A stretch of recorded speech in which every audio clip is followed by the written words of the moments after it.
Halo sobat semua, jumpa lagi dengan Denbagose Channel.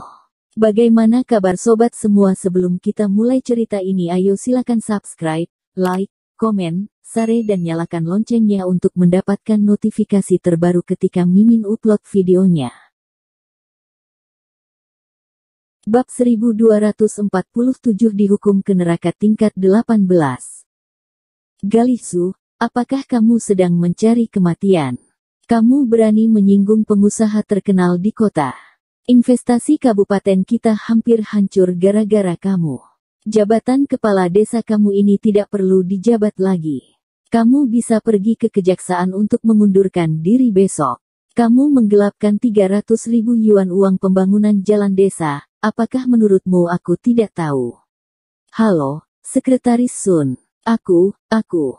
Galihsu terhuyung-huyung dan jatuh ke tanah. Matanya hilang dan kosong, dia tidak menyangka bahwa orang di depannya akan mengakhiri nasibnya dengan satu panggilan telepon, dan dia langsung pergi ke neraka ke-18. Patahkan kaki mereka semua, lalu buang. Setelah Ignatius Fang selesai berbicara, semua orang tampak pucat dan mundur tanpa sadar, tetapi mereka telah melihat kekuatan kedua pengawal ini. Dengan teriakan dalam sekejap semua orang dipatahkan kakinya dan dilempar ke selokan. Elminamu dan Akmalmu di samping juga ketakutan dengan adegan ini. Bukankah ini terlalu menakutkan? Marfa yang bahkan tidak berani mengangkat kepalanya, dia bahkan tidak berani melihat Thomaskin, siapa sebenarnya yang bos besar, sekilas langsung tahu. Marfa yang ketakutan setengah mati, jika Thomaskin ingin berurusan dengannya, bukankah dia akan dipatahkan kakinya? Tuan Fang, sudah merepotkan kalian, kalian bisa kembali dulu. Aku dapat mengerjakan sisanya sendiri. Aku akan menelepon kamu jika perlu, kata Thomaskin. Oke, kalau begitu aku pergi dulu, Tuan Qin, hati-hati. Ignatius Fang keluar dari keluargamu. Saat ini semua orang merasa lega, karena tekanan yang diberikan Ignatius Fang kepada mereka terlalu besar, seperti gunung besar yang menekan kepala mereka. Mata Elminamu penuh dengan rasa syukur, Kak Thomas menyelamatkan keluarganya di saat kritis. Jika bukan karena Kak Thomas, maka hidupnya akan hancur. Keeksentrikan ibunya membuatnya sangat putus asa, tetapi untungnya, hasil akhirnya bagus, penyakit ayahnya sembuh, dan penyakit jantungnya juga lenyap. Tuan Qin, terima kasih banyak. Kamu telah menyembuhkan penyakit aku. Aku orang pedesaan dan aku tidak pandai berbicara, tetapi selama kamu membutuhkan aku yang tua ini, biarpun harus naik gunung pedang maupun melewati lautan berapi, aku tidak akan ragu-ragu. Akmalmu berkata dengan wajah serius, budi setetes air dari orang harus dibalas dengan satu mata air. Thomaskin memiliki kebaikan yang besar yang sulit untuk dibayar kembali oleh keluarga mereka. Bu, adik pasti baik-baik saja kali ini. Mulai sekarang, kalian tahu diri. Elminamu melirik ibunya, Marfa, yang mengangguk, tidak berani menatap Thomaskin. Yah, aku tahu, maaf putriku, aku tahu aku salah, Marfa yang berbisik, tangannya masih gemetar. Masih tidak cepat bawa pulang putramu kembali. Akmalmu memarahi. Aku akan pergi sekarang. Marfa yang segera lari ke keluarga Li. Marfa yang menghela nafas lega, akhirnya selesai, tetapi kali ini dia pasti tidak akan membiarkan Elminamu membiarkan menantu ini pergi. Bos besar yang sebenarnya hampir diusir dari rumah oleh dirinya, tetapi untungnya, bahaya akhirnya berhasil diselamatkan. Aku juga harus pergi, Elmina, siang ini aku akan pergi ke Gunung Changbai, kata Thomaskin. Aku akan pergi denganmu Kak Thomas, kata Elminamu, tapi rumahmu. Jangan khawatir, Tuan Qin, ada aku sebagai tiang di dalam rumah. Selama aku tidak jatuh, rumah tidak akan runtuh, kata Akmalmu dengan senyum di wajahnya. Dia bisa melihat bahwa putrinya menyukai Tuan Qin ini. Meskipun dia tidak tahu identitas pihak lain, anak dan cucu memiliki rejeki sendiri, dan dia tidak akan ikut campur terlalu banyak, belum lagi Tuan Qin adalah dermawan mereka.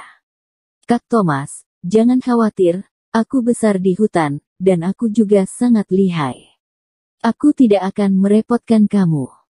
Elmina Mu berkata dengan penuh harapan. Dia ingin membalas rasa terima kasihnya dan ingin melakukan sesuatu untuk Thomaskin. Dia masih berhutang pada Kak Thomas 100.000 yuan lebih, dan dia pasti akan membayar uang secepat mungkin. Kamu tidak perlu mengkhawatirkan tubuhku. Anak perempuanku juga bisa dianggap setengah pemburu.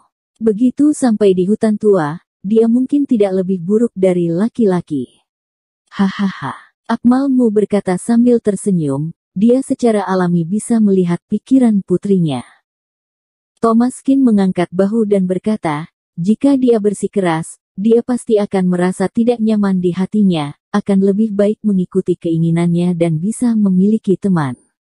Bagus, Kak Thomas, aku akan berkemas sekarang dan bersiap untuk pergi. Elmina Mu tersenyum indah, ayahnya sudah sehat, dan dia tidak merasa khawatir. Dia bisa pergi mencari ginseng bersama Kak Thomas dan bahkan lebih bahagia. Thomaskin dan Elmina Mu bergegas menuju alamat yang ditinggalkan Ignatius Fang untuk mereka, dan menemukan penjual ginseng. Di pintu masuk desa, seorang wanita muda dengan sweater kuning dan topi melambai ke Thomaskin dan Elmina Mu. Kamulah yang dikenalkan oleh bos besar, kan? Namaku Maxentia Yang. Aku dan saudariku yang menemukannya saat masuk ke hutan tua. Wanita itu tersenyum dan berkata, wajahnya agak gelap, mungkin dia kecoklatan karena berjemur sepanjang tahun, sama sekali berbeda dari kelembutan gadis-gadis di kota. Halo, nama aku Elmina Mu, ini Thomaskin. Elmina Mu memandang Maxentia yang dan tersenyum, lagi pula, sesama gadis lebih mudah untuk berbicara. Ayo pergi sekarang, kita mungkin bisa tiba sebelum gelap. Kata Maxentia yang. Baik. Thomaskin mengangguk, mereka bertiga bersiap lalu buru-buru berangkat, langsung menuju ke hutan tua. Ini mantel katun ayahku, Kak Thomas, kamu bawa, di dalam gunung dingin, mungkin akan ada perubahan cuaca, di bulan Oktober mungkin ada salju tebal yang menutupi pegunungan. Elmina Mu dengan perhatian mencari mantel tebal untuk Thomaskin. Sepertinya adik ini juga penduduk dari Gunung Changbai kita, kata Maxentia yang.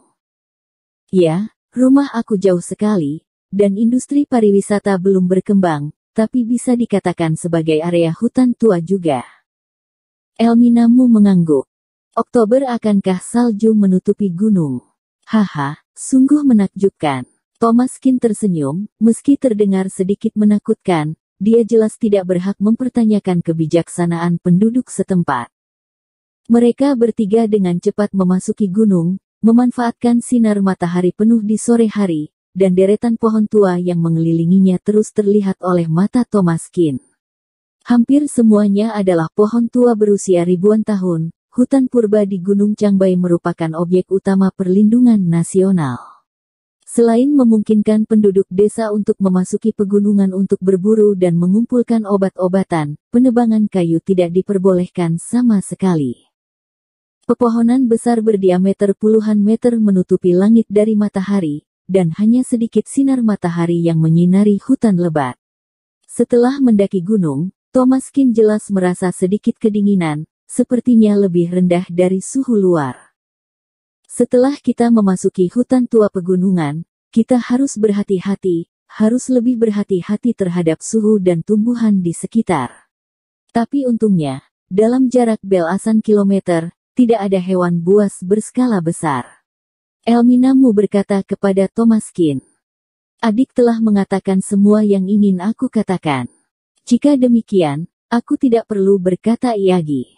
Bagaimanapun, hati-hati. Maxentia yang berjalan ke depan sambil tersenyum.